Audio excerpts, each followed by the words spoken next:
Merhaba arkadaşlar, kanalımıza hoş geldiniz. Bugün sizler için iki harika oyuncumuz Neslihan Atagül ve Burak Özçivit'ten romantik kareler hazırladı. Burak Özçivit kara filmde Vurulmuş Osman ve Çalı Kuşu dizisinde rol almış. Herkes tarafından beğenilmiştir.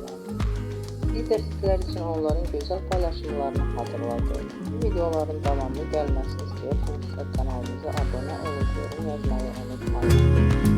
Hoşçakalın.